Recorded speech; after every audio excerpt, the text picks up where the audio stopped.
Sarah Mackenzie. Good morning. Good morning. Hi. Hey, good morning, everyone. I think we'll get started now. Okay. So today we want to commemorate the first ever National Day for Truth and Reconciliation. And we're here to listen to the stories of Ellen Ford and Angela Christmas. And I'll start with the land acknowledgement.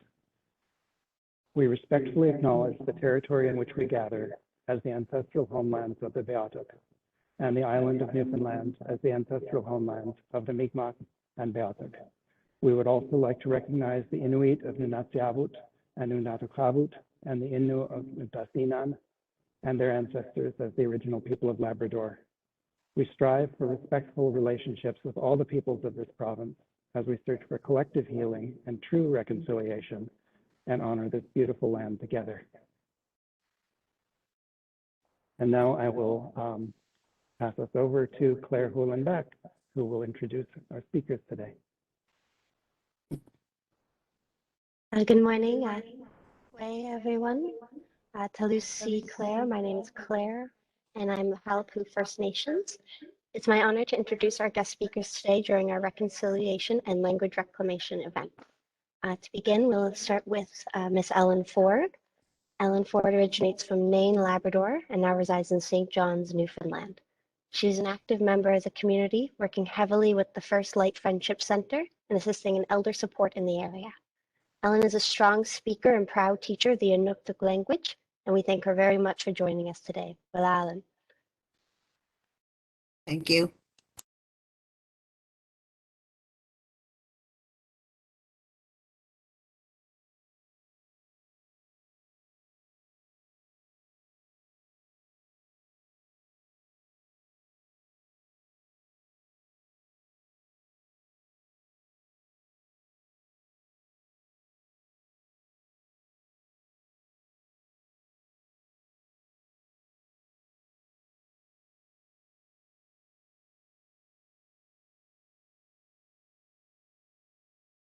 Oh, she's there.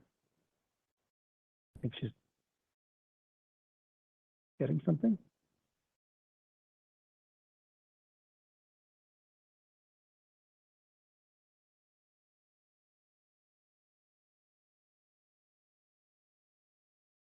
Sorry about that. This only me here, so I had to answer the phone. But that's okay. I'm good. So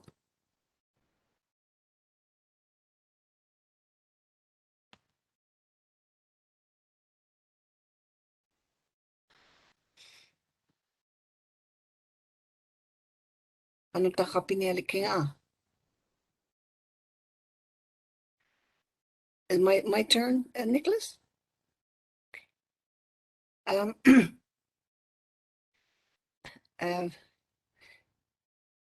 Inunguwanga nunatsiavi unguwanga kita lam kisiani Inuktitut ukala sunguyunga ataraga haluna ngayul simayuk amma ananaga inu simayuk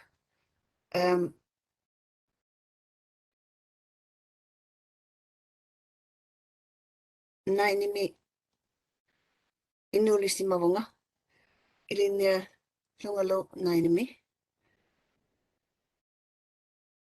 tukisia yunga lakonga Inuktitut kisiani kita alami ukala sunguyunga Inuktitut ananaga ukala na lautu Inuktitut.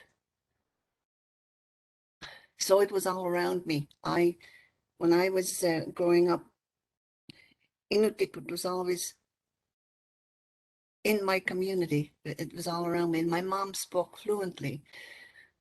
And it's a funny thing, you know, Dad was half and half. Like his mother was Inuk, but he was taken away to the Grenfell orphanage when he was 9 years old, when Dr. Grenfell made his medical trips down the coast in his boat. And when he felt that children needed help or they couldn't be looked after, he took them, put them in the orphanage. And this is what happened to Dad.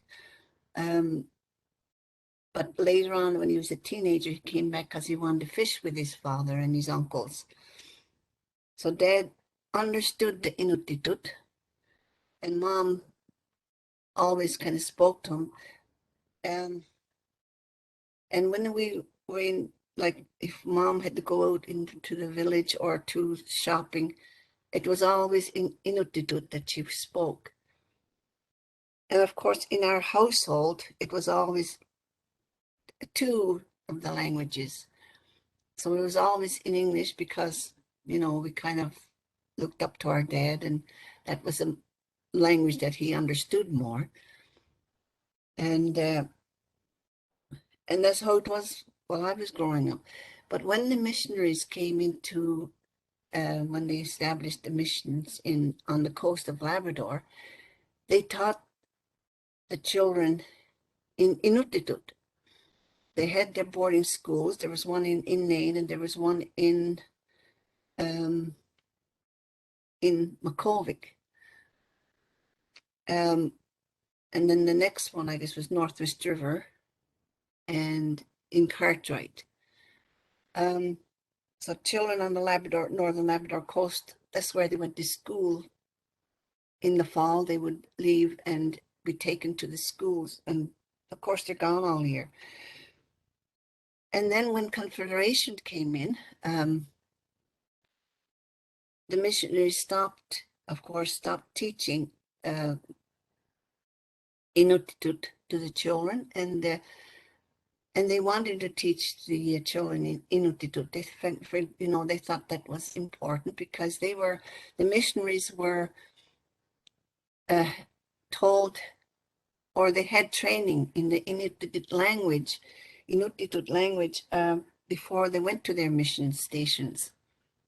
And then, of course, when Confederation came, and the government took over the education, it was all English. And as I grew up and going to school, that's all we knew was English. But I always hung around. My friends were all Inuit girls and boys, of course, and we all always understood each other. And as years went on, the children started speaking English more and more, and Inuktitut was dying out, so it became a concern with the school board. And my oldest sister, Beatrice Watts, she taught on the coast, and then in the 70s, she became, after she retired, she worked with the Labrador East School Board. And in 1975, they asked her to coordinate a Inuktitut teaching course in the school. And I think it was in 1975 that started. They picked a group of women to take a course to teach Inuktitut. And I think it was just in that, from 1975 on, they started the Inuktitut language in the schools.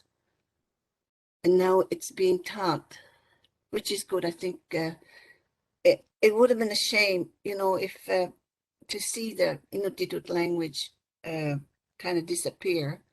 I think it's important to know your mother language, as you would put it, and I still like to speak. When I know somebody that's out here on, or who calls me sometimes, then I know speaks Inuktitut, I will ask them to speak to me in Inuktitut, because it's a help to me to keep my language and to understand, because I do understand it fluently, and but to speak it or to translate, I find a bit difficult. But I can carry on a conversation, you know, with my friends and that in Inuktitut. So now I gotta mention this. My oldest sister, who started this language teaching in the schools, if you want to see what she looks like, there's the conference room in the Bruno Center. There's a big plaque there whose name is named after her, the Beatrice Swartz conference room. So if you want to go down and see, you'll see her there on the wall. Yeah, she was very fluent. I have two oldest sisters who became very fluent in Inuktitut, and my other two older sisters, they understand it, but they don't speak too much, but they do understand. And I enjoy, you know, still to keep my language up and to not to forget it.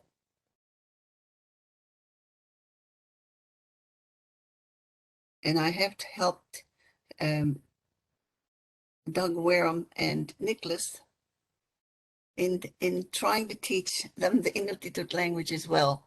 The teaching part I kind of find hard, but I'll say some words, or you know, but I like doing that. Tama.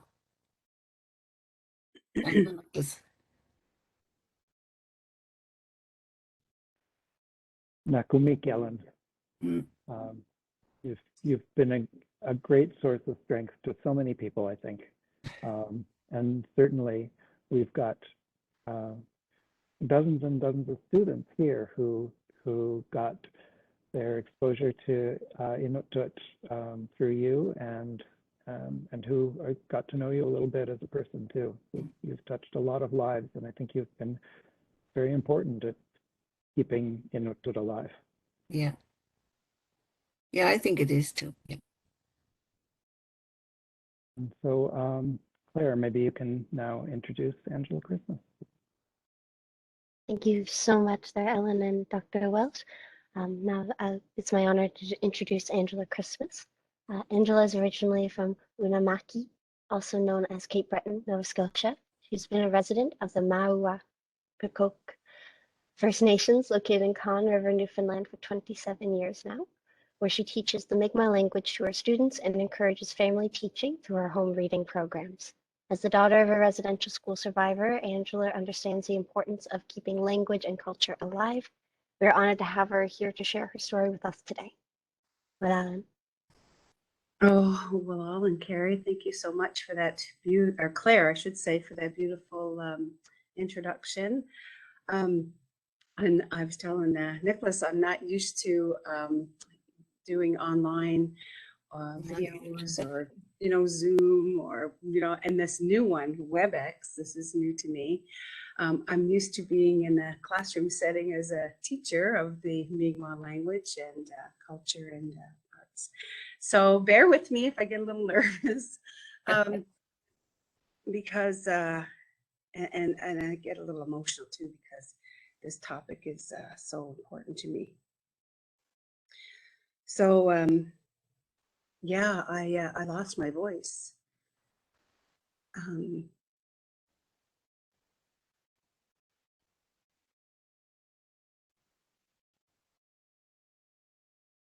Oh, so to see it, I'm already getting emotional.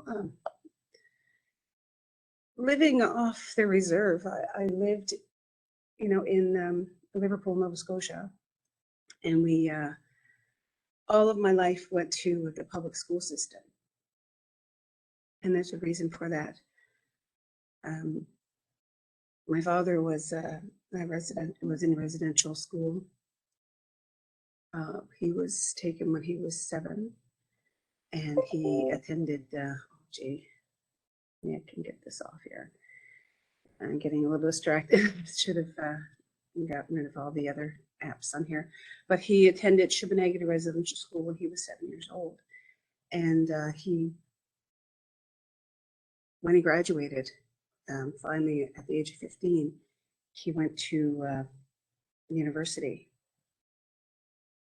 And finally, when he graduated university, I guess the government said, okay, checking all the boxes, you know, he went to residential school, went off to university, got a university degree, check, check, check, assimilated. Goes to work in Liverpool as a teacher. You know, here's your paper, enfranchised. So, you know, in the eyes of the government, he was considered no longer a status Indian. So he works in Milton, Nova Scotia, as a teacher, and was asked by Member Two as you know, he applied for this job, I guess, as the executive director of Mi'kmaq Association of Cultural Studies, and so he did. He applied for this job and he got it, and so we left that small town of Liverpool and ended up moving to Unama'ki, Cape Breton, where my father is originally from, Member Two. And he, as part of his job, he was, part of his job was to bring back the language and the culture to, you know, Nova Scotia, New Brunswick, PEI, you know, Newfoundland. And so he had this idea way back in the early 70s. He said, why don't we have a writing system? And, you know, so he hired, Mi'kmaq Association of Cultural Studies hired Bernie Francis and Doug Smith to come up with this writing system. And it took them about 7 or 8 years to develop the system that's now called the Smith-Francis orthography. And it had finally been stamped and approved, I guess, by the Grand Council in 1980. So ever since then, it's been in the school system, and you know, and all across in Nova Scotia, PEI, parts of New Brunswick, and now in Newfoundland. And it's interesting because my upbringing, my parents were both fluent speakers. Like, even though my father went to residential school for all those years, he was able to keep the language. Then he met my mother who didn't go to residential school. She was, and that's all she understood was Mi'kmaq. She didn't understand English. So when they met, you know, they got married and had children, and, you know, we all moved here, or in Unama'ki, Cape Breton. And then having to go to, being non-status, Mi'kmaq, we had to go to a different school than my cousins. We couldn't live on the reserve. So I didn't see my cousins or my aunties and my uncles. So we had to, you know, speak English all the time. And every day after school, when we get home, we're sitting down at the supper table, and I look over and I admire, and I'm just in awe, just watching my parents speak the language to each other. And I always wondered what they were saying, and I never knew. We as children, we had, my parents had 5 children together, and we never knew what they were saying to each other. And that's an odd thing to say, you know, to know that, you know, as you're growing up in a house, you don't know this part of your parents. And I called my father last night, and we had this conversation about, you know, us not learning the language. And he said, you know, that was a mistake. That was a mistake that we made as parents, because they believed the priests when they came into the communities, and they said, you know, speak English to your kids because they'll do better in life. And so he believed that. My mother believed that. So when they were speaking Mi'kmaq to each other, and then when they look at us, they would speak English. And so he regrets that part of our life. And although I always wanted to learn, and it wasn't until I was 30 years old, 30 years old, I learned the word gwe. Gwe means hello. And at the age of 30, I didn't know anything. Even though I heard it all my life, I didn't know. I didn't have the connection to the translation or the meaning. But I always wanted to learn. So even when I was a child, I would ask my dad, Dad, can you teach me the language? And he would be, you know, he's so busy with this big job. And he said, okay, so 8 o'clock, 7 on Sundays, we'll go down the basement and we'll have the chalkboard and I'll teach you the language. And I'm like, okay. So Sunday came, and, you know, 7 o'clock came, and I'm really excited. We're going to go down the basement, we're going to learn the language. And 8 o'clock comes around and he's not showing up. And so I go upstairs and I asked my mom, I said, so where's Dad? And he said, oh, he's in Ottawa, or he's in, you know, Winnipeg, or he's in Vancouver or somewhere, always traveling, you know, with his work. I said, okay, so I'll try again. And, you know, and those days just never came, and I would always just hear the language and, you know, not learn it. But anyway, as I got older, I said to myself, you know, I really would love to go back to school and try it, even though, you know, I lost my voice as a young girl growing up in the public school system, you know, faced racism, discrimination, bullying, you know, you name it. And it manifested, you know, all those years into a fear of public speaking when I was in grade 12. And then finally, when I, you know, finished grade 12, I was so happy that I didn't have to go back to school. But then I knew Mi'kmaq language was being taught at Cape Breton University when I was 30, you know, a little bit later on, 30, 31, 32. So I said, I must go there and see if I can pick up some words and some phrases. So I did. And then when I get there and I get into the classroom, and it's a Mi'kmaq language for non-speakers. So when I get into the classroom, there's a lot of speakers of the Mi'kmaq language there. And I was thinking to myself, oh boy, now I'm really intimidated, because, you know, here I am trying to learn the language and we've got a bunch of speakers there, and I don't know if I can do it. But they knew my passion to learn and my, you know, my drive to learn the language was so strong that, you know, whenever we were in gatherings or in groups, they would always help me speak the language, and they helped me. My friends from Eskasoni in Nova Scotia, and they became lifelong friends, and they're still helping me today with the language.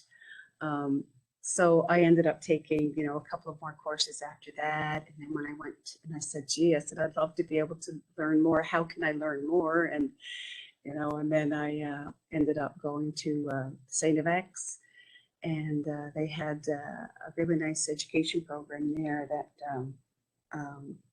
promotes Mi'kmaq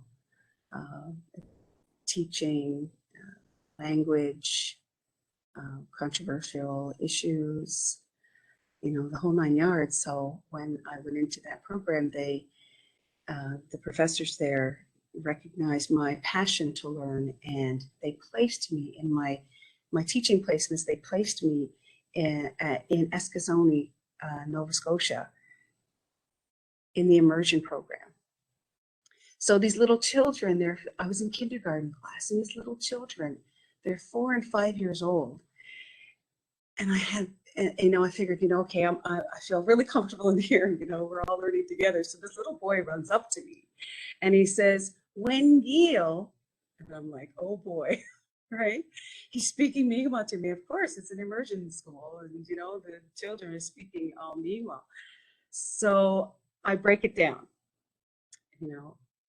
When means who, Gil means you. So I knew he had to have been asking, who was I? When Gil, who are you? So then I was, and then I finally got it. I clicked in. It's a process, right? So I say, Nindela was see Miss Angela. Oh, Queen Miss Angela. And then he takes off, right? So, that's where, it just kept building and building and building from there. And then when I get to, when I finally graduated, and I was offered a job here as the Mi'kmaq language teacher, finally at the age of 40, thinking to myself, wow, I mean, I've learned so much in just a small time frame that they're confident enough to hire me as their Mi'kmaq language teacher. And so I tell them I'm not fluent, but I would learn along with the students as well. And so that's what happened. And then every year after that, every year, year after year after year, we're learning more, our vocabulary together. We're building our vocabulary together to the point when they come in the classroom, and not even in the classroom, it's even in the hallways. I hear them speaking to me in the hallways. "Wait, Miss Angela, and I'm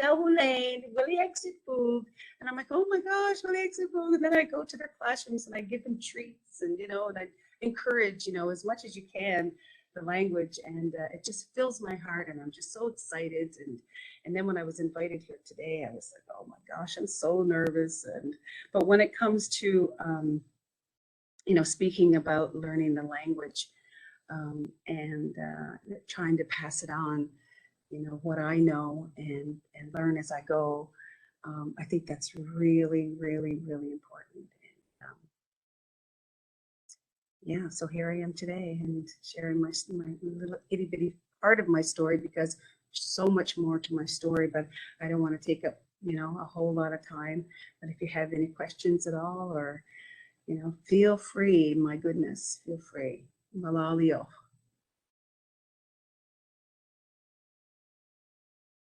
Well, Ali and Angela, and Nakumik Ellen, thank you so much for both of you for sharing your stories today. So I think since we do have time, we can. I think we can accept Angela's invitation to ask questions if anyone has any.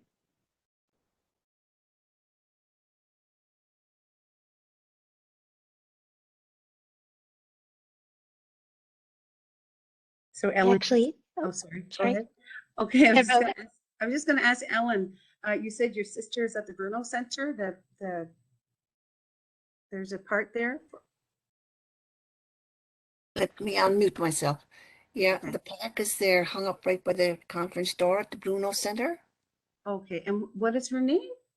Ellen Ford. Your sister. Oh, that's your picture there, or that's information on you? Okay. Perfect. I look forward to seeing that. Oh, thank you. That's Beatrice Watts. Yeah, yes. Okay, gotcha. She was very instrumental in bringing the language back into the schools to teach. And I love listening to her. So that's why language to me is important. I think we should have our mother language. Oh, absolutely, I Yes. agree. Yeah. Yeah, and I remember part of that about the Smith Francis orthography, when my father had this idea back in the 70s to come up with this writing system. you know, and me, you know, being a young child at the time, the, you know, the Smith Francis orthography became, you know, in the schools and, you know, and that starting in 1980, which was wonderful. And then here I am today, and I was telling Nicholas this the other day, here I am today, you know, a child growing up and not knowing my language, to teaching the language and teaching the Smith Francis orthography. And I was telling him, it was like, it seems like it just comes full circle to me. Yeah, You yeah, know? yeah. So good. Yeah. I had a question for Angela there. Thank you so much for speaking today. I've heard of you before actually as a language teacher, and I also heard that you teach sign language along with the Mi'kmaq Yes. language. How have you found that assists the language acquisition process? Oh my gosh, it's like a breakthrough, you know. Not only are the children learning the Mi'kmaq language, but they're also learning another language, which is the ASL sign language. So when I help some students who have challenges in processing language, I associate the words with the actual sign language, you know, for the hearing impaired. So for instance, I think I had an interview there a few years ago. The word Buntadu. Buntadu means open, right? So then the sign language for Buntadu, right, is open. And window, I believe, is like so. And so I would say, Gohoine Buntadu. Some of the students would be like, Buntadu, Buntadu. Mugejidu, Miss Mugejidu, I don't know. And then I would say, Banta, oh yes, it's open, open. So then I would do some of the sign language, you know, and incorporate that into my lessons. And then they have this association, and now they're excited because they're learning more. And yeah, so I just, and Susan Jador, she's one of the teacher aides here at the school, who has a hearing impaired child, or she's an adult child now, but and you know, she learned the sign language from her daughter, and so I just asked her a question one day: how would you say this and how would you say that? And I asked her, do you think it would be, you know, appropriate to then to bring the sign language in the classroom? Oh yes, indeed, because you never know. I mean, there can be times when we would have you know, a hearing impaired child, you know, and you know how, you know, so we, you know, so we have this this extra teaching tool as well that would definitely benefit everyone, I think. Thank you so much. You're welcome. Well, yeah, you're welcome.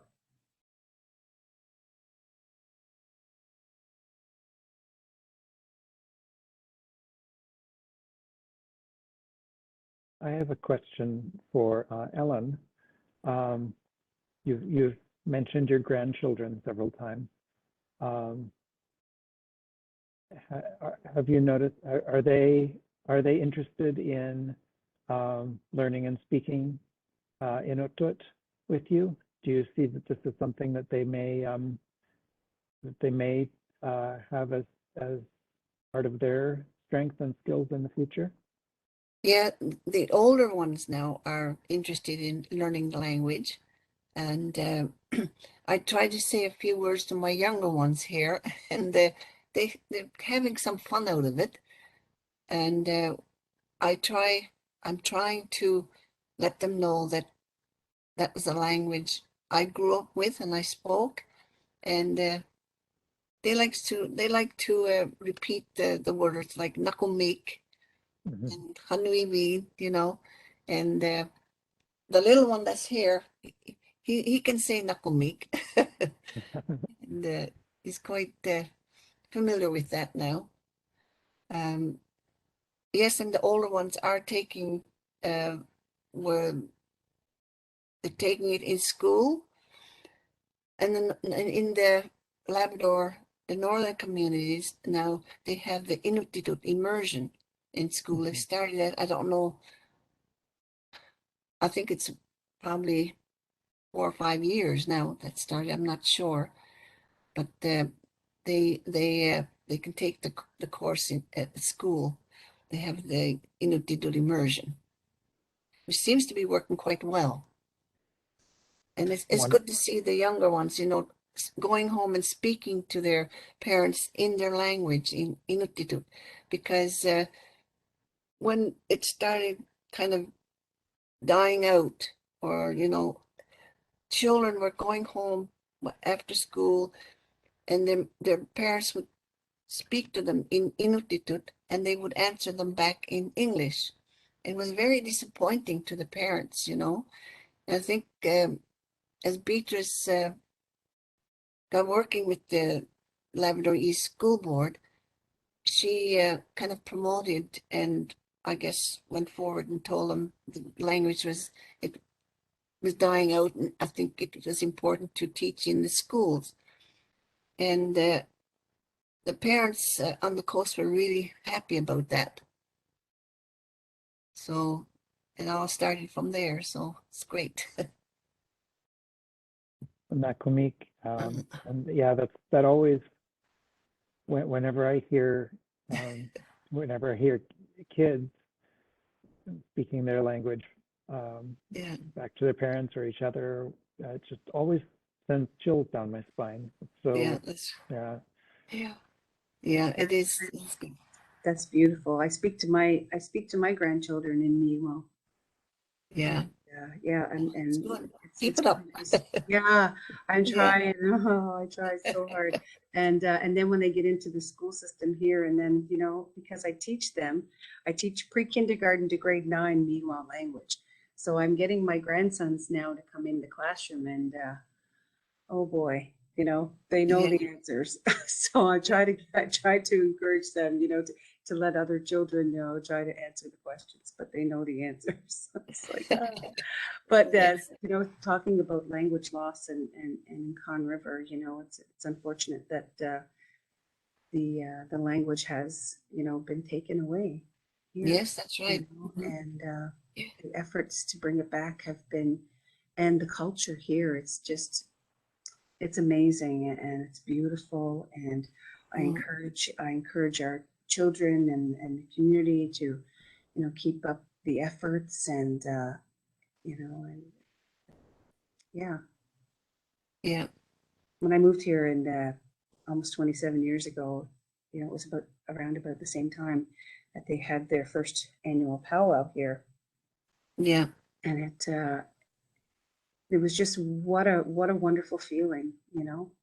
Conn River is oh boy, I never didn't never ever want to go home. This is my home now, and it's so beautiful here. The people are wonderful, and they um, yeah, the language and the culture is very important here. It's quite evident. A lot of people back home um, also learn to be able to, a lot of the older ones, and as you know, in Nunavut now they have a different dialect, and it's all by syllabics. It's little symbols, and people back home have, well, some of their relatives have come from Nunavut, and of course they knew the syllabics, and a lot of them knew that and could speak to the Nunavut people, Inuit, and that's quite, and it's showing some interest to the younger people as well. So I guess that's good to see too. Oh, absolutely. And it's through song too, learning through songs as well. That's right. Yeah, Wonderful. exactly. Yeah. Very Mhm. much so. Yeah, that's right.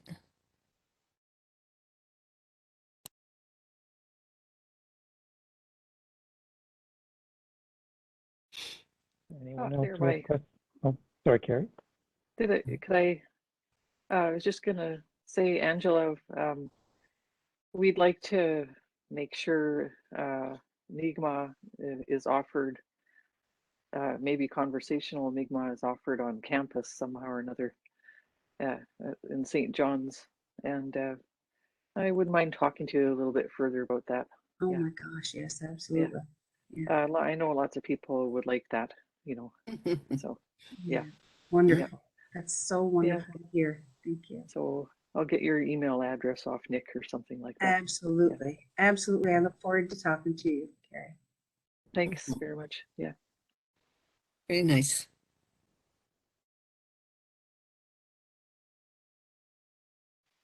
And Doug Warham, who you mentioned, Ellen, he does teach Labrador and Nutut and Yes. tries to co-teach it. Yeah. Mhm. And learn it Ellen, himself. Ellen has co-taught it with Doug. Ah, okay. Well, that's right. Yeah, I remember. Actually, now I remember Yeah. chatting with you in Doug's office for a couple of seconds. Yeah, that's right. Yeah, I Oh, knew I yeah, seen yeah. it somewhere. Yeah, that's right. Yeah. Yeah. Give Anyways, me hey, there he is. There you I are. can't luck with I don't know the setup today. I can't won't work. So but maani muna. Yeah, thank nakomitsu.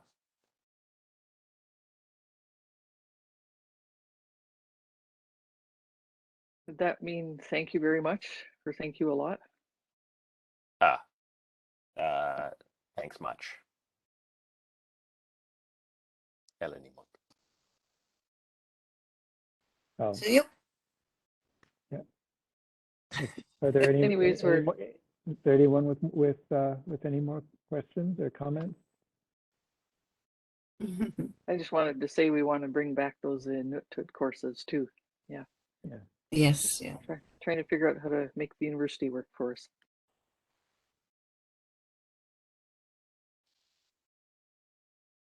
Wonderful. All right, wonderful indeed. Well, nakumitsu, Ellen again, and Angela. How can we say thank you very much in Mi'kmaq?